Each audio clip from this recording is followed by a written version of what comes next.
بسم اللہ الرحمن الرحیم۔ آج کی ویڈیو بہت زیادہ امپورٹنٹ ہے۔ غسل کرنے کا طریقہ، لوگ غسل کس کو سمجھتے ہیں کہ بس شاور کے نیچے کھڑے ہوئے اور جا کے نہا لیے تو یہ ہمارا غسل ہو گیا۔ ایسا نہیں ہے۔ یہ تو اگر آپ نے عام جو نہانا ہوتا ہے کہ آپ کو گرمی لگ رہی ہے، آپ گئے، آپ پانی کے نیچے کھڑے ہو گئے، شاور آن کیا اور آپ نہا لیے تو آپ نے کہا جی میرا غسل ہو گیا، شاور لے لیا میں نے، یہ میرا غسل ہو گیا۔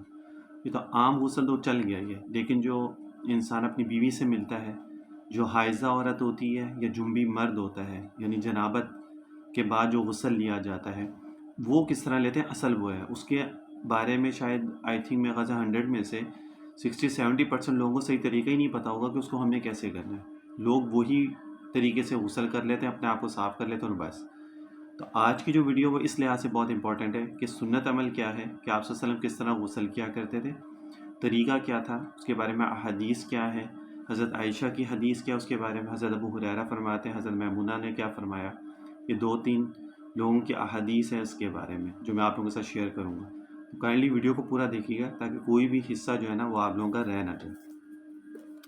حضرت عائشہ سے روایت ہے، سب سے پہلی جو روایت میں آپ لوگوں کو بتا رہا ہوں حضرت عائشہ کی ہے، وہ فرماتی ہیں کہ آپ صلی اللہ علیہ وسلم جو ہیں وہ جنابت کا غسل فرماتے تو سب سے پہلے دونوں ہاتھوں کو دھوتے تھے، یعنی جب جنابت کا، ٹھیک ہے نا، جو غسل فرض ہوتا ہے وہ والا، تو پہلے دونوں ہاتھوں کو دھوتے تھے۔ پہلے میں اور اب میں فرق یہ ہے کہ پہلے پانی برتن سے لیا جاتا تھا، الٹے ہاتھ سے سیدھے ہاتھ میں ڈالا جاتا تھا، اس طرح۔ اب کیا ہے کہ پانی سیدھا نلوں سے آتا ہے تو اب اس میں پرابلم نہیں ہوتی، ورنہ پہلے کیا ہوتا تھا کہ وہ دوسرا ہاتھ استعمال کرنے میں تو وہ پانی پورا اس کے اندر نہ چلا جائے ہاتھ، اور یہ بڑا خیال رکھنا پڑتا تھا، لیکن اب وہ چیز نہیں ہے تو اب تو سیدھا پانی آ جاتا ہے۔ پھر بائیں ہاتھ سے جو نجاست والی جگہ ہوتی ہے تو پھر اس کو صاف کیا جاتا تھا، یعنی ٹانگوں پہ ہر جگہ پانی، پہلے نجاست کو صاف کیا جاتا تھا، پہلے ہاتھ دھو کے پھر نجاست اگر کہیں لگی ہوئی ہے، ٹھیک ہے، آپ کی ٹانگوں پہ یا کہیں پر بھی، تو پہلے اس کو صاف کیا جاتا ہے، ٹھیک ہے۔ یہ طریقہ سنت عمل ہے جو میں آپ لوگوں کو بتا رہا ہوں۔ پھر اس کے بعد دائیں ہاتھ سے بائیں ہاتھ پر پانی ڈالتے، یعنی پھر سیدھے ہاتھ سے الٹے ہاتھ پہ پانی ڈالتے۔ لیکن یہ تو کیونکہ آپ صلی اللہ علیہ وسلم وہاں پہ جس طرح میں نے بتایا نا پہلے پانی کی کمی اور وہ تھوڑا پانی ہوتا تو وہ طریقہ تھا۔ اب کیونکہ وہ نہیں ہے تو اب آپ نلکا کھولتے ہیں، آپ دونوں ہاتھ اپنے دھو سکتے ہیں، اس کے بعد آپ اپنی نجاست کے اگر کہیں لگی ہوئی ہے تو آپ اس کو واش کر لیں، سیدھا سا بس یہ عمل ہے۔ پھر اسی طرح وضو کرتے ہیں، پھر پہلے وضو کرتے تھے، ٹھیک ہے۔ پہلے پورا طریقہ جو وضو کا ہوتا تھا، کلی کرنا، ناک میں پانی ڈالنا، منہ دھونا، ہاں جو وضو کا طریقہ عام روٹین میں جو ہم کرتے ہیں وہی وضو ہوتا تھا۔ پھر اس کے بعد پانی لیتے اور بالوں کی جڑوں میں، اچھا اب اس میں کیا ہوتا ہے کہ جو ہم وضو نارمل وضو میں جو پانی لیتے ہیں، کلی کرتے ہیں یا ناک میں پانی ڈالتے ہیں، وہ نارمل ہوتا ہے، منہ میں لیا 3 دفعہ کلی کی، وہ ہمارا وضو ہو گیا۔ لیکن جو غسل میں جب ہم نے کرنا ہے، جو جنابت کا جو غسل ہوتا ہے، اس میں آپ کو جو کلی کرنی ہے پورا منہ کے اندر اس کو گھمانا ہے پانی کو۔ اگر کوئی پان وغیرہ کھاتا ہے اور اس کی کوئی چھالیاں ہے وہ دانتوں کے بیچ میں پھنس گئی ہے، ٹھیک ہے، یا کوئی کسی نے کھانا کھا کے اگر وہ غسل کر رہا ہے اور اس کے کوئی حصہ کھانے کا، روٹی کا یا کوئی دانتوں کے اندر پھنسا ہوا تو اس کو نکالنا ضروری ہے، ٹھیک ہے نا۔ تو وہ اس کو پورے اچھے طریقے سے پانی کو اندر گھمائے تاکہ ہر جگہ پورے جبڑے میں پانی چلا جائے۔ پھر اس کے بعد کلی کرے، پھر اس کے بعد دوسری دفعہ لے تو غرارہ، جس طرح ہم لوگ غرارہ کرتے ہیں کہ یہاں تک حلق تک جو پانی آتا ہے، تو یہاں تک پانی کو لے کے آنا جنابت کے غسل میں وہ فرض ہے، نہیں لے کے آئے گا تو اس کا غسل نہیں ہوگا، ٹھیک ہے نا۔ ایک تو یہ بات ہوگی، 3 دفعہ اس کو کرنا ہے، ٹھیک ہے، ایک دفعہ بھی اگر یہاں تک لے کے آ جاتا ہے تو کافی ہے وہ۔ پھر اس کے بعد 3 دفعہ ناک میں پانی ڈالنا۔ ناک میں پانی ڈالنے کا مطلب یہ ہے کہ عام وضو میں ہم ناک میں بجوں ڈالا پانی اور اس کو ناک صاف کر لی، ہو گیا، لیکن جب جنابت کا جو غسل، جس میں غسل فرض ہوتا ہے، اس میں ناک میں پانی ڈالنے کا مطلب یہ ہے کہ آپ کو یہ نرم ہڈی تو یہاں تک پانی کو آپ کو اوپر چڑھانا ہے۔ آپ پانی یوں لیں، یوں کھینچیں گے تو یہاں تک پانی آ جاتا ہے، ٹھیک ہے نا، تو یہاں تک لے کے جانا فرض ہے، واجب ہے۔ اگر آپ وہ نہیں لے کے جائیں گے تو آپ کا غسل نہیں ہوگا۔ 2 چیزیں ہوگی، تیسری یہ فرض بتا رہا ہوں آپ کو غسل میں کہ 3 فرض ہوتے ہیں غسل کے، وہ میں آپ کو بتا رہا ہوں۔ 2 کہ تیسرا یہ کہ پورے جسم پہ پانی بہانا، پہلے سیدھے کندھے پہ پورے پانی بہانا، پھر الٹے کندھے پہ، اور پھر اس کے اوپر پورے سر سے آپ پورے جسم پہ پانی بہا لیں۔ اتنا پانی بہانا کہ کوئی بھی جسم کا حصہ خشک نہ رہے، اسپیشلی یہ جو بال ہوتے ہیں سر کے، یہ جن کے بڑے بال ہیں، چھوٹے بال ہیں وہ تو پانی آرام سے پہنچ جاتا ہے، جو بڑے بال جو لوگ رکھتے ہیں تو اس میں پھر وہ جڑوں تک پانی جو ہے نا پہنچانا وہ ضروری ہے۔ آگے ابھی میں آپ کو حدیث میں بتاتا ہوں، ٹھیک ہے۔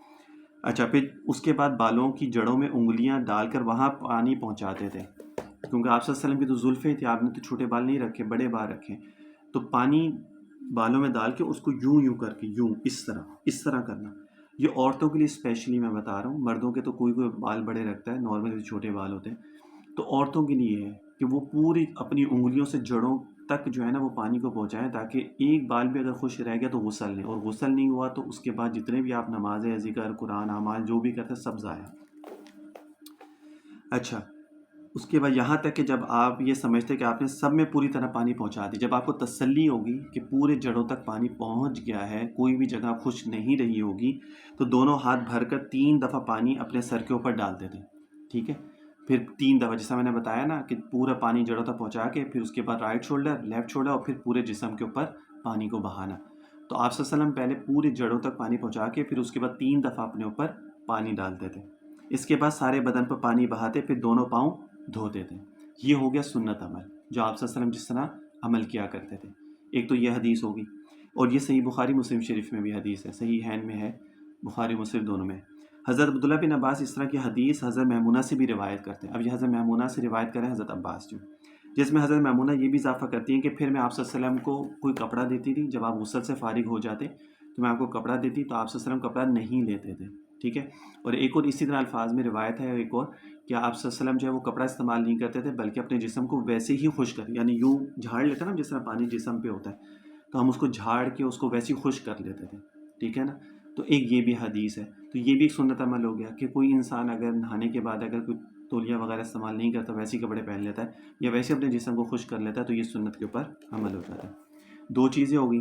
تیسری چیز، حضرت عائشہ، حضرت میمونہ کی ان حدیثوں سے آپ صلی اللہ علیہ وسلم کی غسل کی پوری تفصیل ہمیں معلوم ہو جاتی ہے، جو حضرت عائشہ کی روایت اور حضرت میمونہ کی روایت سے، یعنی یہ کہ آپ سب سے پہلے اپنے دونوں ہاتھ 2-3 دفعہ دھوتے تھے، 3 دفعہ اپنے ہاتھوں کو دھوتے، کیونکہ ان ہاتھوں کے ذریعے ہی پورے جسم کو غسل دیا جاتا ہے، تو ہاتھ سب سے پہلے پاک ہونا ضروری ہے، اگر ہاتھ پاک نہیں ہوں گے تو پھر کوئی بھی پاک نہیں ہوگا۔ اس کے بعد آپ مقام جو نجاست والی جگہ جو بھی ہے اگر کہیں لگی ہے تو اس کو پہلے صاف کیا کرتے تھے، اور دانے ہاتھ سے اس پر پانی ڈالتے تھے، یعنی الٹے ہاتھ سے نجاست والی جگہ کو صاف کرنا اور سیدھے ہاتھ سے پانی ڈالنا۔ لیکن کیونکہ اب تو وہ شاور سسٹم ہے، نلکوں میں پانی آتا ہے، تو اب وہ سیدھے الٹے کا وہ نہیں ہے، آپ ویسے بھی اس کو کر سکتے ہیں۔ لیکن اگر جو لوگ ابھی بھی بالٹی یا مگ وغیرہ اس سے یوز کرتے ہیں نہانے کے لیے، ٹب وغیرہ یوز کرتے ہیں، تو وہ اسی طرح کریں گے جیسا میں نے آپ نے بتایا بھی، ٹھیک ہے؟ اچھا، پھر اس کے بعد آپ اچھا، اور دانے ہاتھ سے اس پر پانی ڈالتے تھے، بائیں ہاتھ سے نجاست والی جگہ کو دھوتے اور دائیں ہاتھ سے پانی ڈالتے تھے۔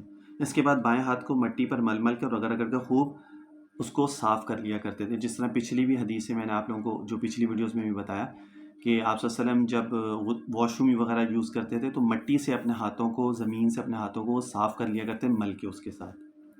اچھا، پھر اس کے بعد وضو فرماتے تھے، ٹھیک ہے؟ اور پھر اس کے بعد 3 دفعہ کلی کرتے اور ناک میں پانی لے کر اس کی اچھی طرح صفائی کر کے منہ اور ناک کے اندرونی حصے کو غسل دیتے ہیں۔ غسل کا وہی یعنی غرارہ کرنا اور نرم ہڈی تک پانی کو لے کے جانا، اور بالوں کی جڑوں میں پانی پہنچاتے۔ اس کے بعد اسی طرح سر کے بالوں کو اہتمام سے دھوتے، کیونکہ پورے جسم میں سر کے بال جو زیادہ گھنے ہوتے ہیں یا زیادہ ہوتے ہیں، جس کے اندر پانی اندر تک اچھی طریقے سے پہنچانا ضروری ہے۔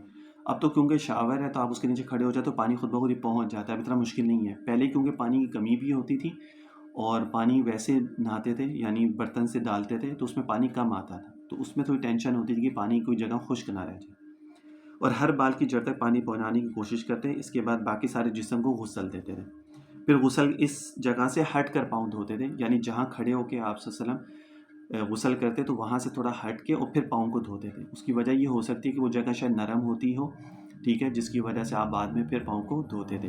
ابھی بھی یہی ہے کہ اگر آپ جہاں پہ غسل کریں وہاں پہ اگر پانی کھڑا ہو جاتا ہے، پانی نہیں بہہ جا رہا، یعنی سلو جا رہا ہے تو پانی جمع ہو جاتا ہے، تو آپ غسل کرنے کے بعد پاؤں کو الگ سے دھوئیں گے، ٹھیک ہے، وہ ضروری ہے۔ لیکن اگر پانی جو ہے آپ نہا رہے ہو ساتھ ساتھ جائی جا رہا ہے، وہاں پہ کھڑا نہیں ہو رہا، تو پھر ضروری بھی نہیں ہے۔ حضرت عبداللہ بن عمر، اب یہ حدیث ہے، سے روایت ہے کہ آپ صلی اللہ علیہ وسلم نے شاہ فرمایا کہ حائضہ عورت اور جنبی آدمی، اب اس میں ایک اور مسئلہ بھی آ گیا کہ جو حائضہ عورت ہوتی ہے، یعنی جو ناپاک عورت ہوتی ہے، وہ قرآن کو نہ ٹچ کر سکتی ہے نہ پڑھ سکتی ہے، اسی طرح مرد بھی نہ پڑھ سکتا ہے نہ ٹچ کر سکتا ہے۔ آیت الکرسی وغیرہ اگر آپ پڑھتے ہیں یا چھوٹی چھوٹی کوئی آیت ہے جو آپ دم وغیرہ کرنے کے لیے اپنے اوپر یا اس طرح پڑھتے ہیں، تو اتنی اجازت تو ہے اس کے اندر، لیکن پورا پراپر قرآن پڑھنا وہ جائز نہیں ہے۔ یعنی قرآن مجید اللہ تعالیٰ کا مقدس کلام ہے، اس کی تلاوت ان دنوں کے لیے ممنوع ہے، اور یہ جامع ترمذی کی حدیث ہے جو میں نے آپ لوگوں کو بتائی۔ لیکن بہت سارے لوگ کہتے ہیں جی ٹچ نہیں کر سکتے، پڑھ سکتے ہیں، اور لوگ اس غلط فہمی میں قرآن کو پڑھتے بھی ہیں ناپاکی کی حالت میں، حالانکہ بالکل بھی جائز نہیں ہے. ایون کہ میں تو یہاں تک کہتا ہوں کہ درود شریف بھی میں تو پڑھنے نہیں دیتا. قرآن تو بہت بڑی چیز ہے، لیکن میں تو درود شریف کا بھی منع کر دیتا ہوں. اگر کوئی لوگ مجھ سے پوچھتے ہیں کہ میں تو یہاں تک کہ اگر کوئی وظائف کو پڑھ رہا ہوتا تو میں تو وہ بھی اس میں منع کر دیتا ہوں. صرف استغفار اس میں کر لیں، لا الہ الا اللہ پڑھ لیں، تیسرا کلمہ پڑھ لیں، بس 4 دن کی 9 دن کی بات ہوتی ہے بس. اس میں اگر آپ چھوڑ دیں گے تو کوئی ایسا حرج نہیں ہے. یہ سب چیزیں ادب کے اندر آتی ہیں. آپ کوئی بھی چیز پڑھتے ہیں تو اگر یہ سب چیزیں ادب کے خلاف ہوتی ہیں، اگر آپ اس میں درود شریف پڑھیں یا قرآن پڑھیں، کچھ ایسی چیزیں پڑھیں، تو جائز نہیں ہے، مناسب نہیں ہوتا. اچھا، حضرت ابو ہریرہ سے روایت ہے کہ آپ صلی اللہ علیہ وسلم نے ارشاد فرمایا کہ جسم کے ہر بال کے نیچے جنابت کا اثر ہوتا ہے. ٹھیک ہے نا، ہر بال کے نیچے جنابت کا اثر ہوتا ہے، تو اس لیے ہر بال کو اچھے طریقے سے دھونا چاہیے. جنابت مطلب ناپاکی کا اثر ہوتا ہے، تو اس لیے ہر بال کو اچھے طریقے سے دھونا ہے. اگر ایک بال بھی رہ گیا تو انسان جو ہے ناپاک رہے گا. اس لیے آپ صلی اللہ علیہ وسلم نے یہ بات فرمائی کہ ہر بال کے نیچے جنابت ہے. اچھا، تاکہ جسم انسانی کا وہ حصہ جو بالوں سے چھپا رہتا ہے پاک صاف ہو جائے. اور جلد کا جو حصہ ظاہر ہے جس پر بال نہیں ہے، اس کو بھی اچھی طرح دھونا اور صاف کرنا چاہیے. یعنی جو بالوں والا حصہ یعنی داڑھی ہے، ٹھیک ہے، اس میں پانی پہنچانا ضروری ہوتا ہے. ٹھیک ہے، یعنی سر کے بال گھنے ہیں یا بڑے ہیں، زلفیں ہیں، بڑے بال ہیں، تو یہاں پر پانی جو ہے نا وہ کم دیر سے پہنچتا ہے. اوپر تو پانی لگ جاتا ہے، جڑوں میں پانی جو ہے نا دیر سے پہنچتا ہے، تو اس لیے اس کو اچھے طریقے سے دھونا وہ ضروری ہوتا ہے. یہ تو ہو گیا غسل کا طریقہ. آپ صلی اللہ علیہ وسلم کا سنت عمل کیا ہے وہ میں نے آپ لوگوں کو بتا دیا. اب کن کن دنوں میں غسل کرنا جو ہے وہ سنت ہے وہ میں آپ لوگوں کو بتا دیتا ہوں. حضرت ابو ہریرہ راوی ہیں، آپ صلی اللہ علیہ وسلم نے ارشاد فرمایا کہ ہر مسلمان پر حق ہے، یعنی اس کے لیے ضروری ہے کہ ہفتے کے 7 دنوں میں سے ایک دن یعنی جمعے کے دن جو ہے وہ غسل کریں. اس میں اپنے سر کے بالوں کو اور سارے جسم کو اچھی طرح دھوئے. یہ صحیح بخاری کی حدیث ہے. یعنی جمعے والے دن آپ صلی اللہ علیہ وسلم نے فرمایا کہ غسل انسان کو جو ہے وہ کرنا چاہیے. حضرت سمرہ بن جندب سے روایت ہے کہ آپ صلی اللہ علیہ وسلم نے ارشاد فرمایا جو شخص جمعے کے دن نماز جمعہ کے لیے وضو کر لے تو بھی کافی ہے. وضو بھی کر لے گا تو وہ بھی کافی ہے، لیکن اگر جو غسل کرتا ہے وہ افضل ہے. جمعے کے دن نماز فجر کے بعد سے جمعے تک ان لوگوں کے لیے غسل کرنا سنت ہے جن پر نماز جمعہ واجب ہے. تو سنت عمل نماز فجر کے بعد سے لے کے نماز جمعہ سے پہلے تک جو بھی انسان غسل کرے گا وہ سنت عمل ہو جائے گا، سنت پہ عمل ہو جائے گا غسل کے لیے. ٹھیک ہے، تو 2 چیزیں ہوگی. ایک جمعے والے دن انسان وضو بھی کر لے وہ بھی ٹھیک ہے، لیکن اگر غسل کرے گا تو وہ افضل ہے. اور اس کا ٹائم لیمٹ کیا ہوتا ہے کہ فجر کے بعد سے لے کے اور جمعے کی نماز سے پہلے تک غسل کرنا اگر کوئی کر لیتا ہے تو وہ سنت عمل ہے. ضروری نہیں ہے کہ نماز سے پہلے ہی 10 15 20 منٹ آدھے گھنٹے پہلے کرے. وہ صبح 8 9 بجے 7 بجے 10 بجے 11 بجے جب بھی کرے گا سنت پہ عمل ہو جائے گا. عیدین کے دن فجر اور ان لوگوں کے لیے غسل کرنا سنت جن پہ عیدین کی نماز واجب ہے، یعنی عیدین کے دن غسل کرنا. ٹھیک ہے، جمعے کے دن ہو گیا، عیدین کا دن ہو گیا. حج یا عمرے کے احرام کے لیے غسل کرنا سنت ہے. ٹھیک ہے، یہ تیسری چیز ہوگی جس پہ سنت ہے عمل غسل کرنا. حج کرنے والوں کو عرفہ کے دن بعد زوال آفتاب غسل کرنا سنت ہے. تو یہ 4 مقام ایسے ہیں، 4 وقت ایسے ہو گئے کہ جس میں غسل کرنا سنت ہے. ایک جمعے کا دن ہو گیا، عیدین کا ہو گیا، عمرے حج یا عمرے کے احرام کے لیے غسل جو کیا جاتا ہے وہ ہو گیا، اور عرفہ والے دن زوال آفتاب غسل کرنا جو ہے وہ سنت ہے. تو یہ دن ہو گئے جن دنوں میں غسل کرنا آپ صلی اللہ علیہ وسلم نے سنت فرمایا ہے. اور جو غسل کا جو پراپر صحیح طریقہ وہ میں نے آپ لوگوں کو بتا دیا کہ کس طرح جو ہے وہ غسل کرنا ضروری ہے.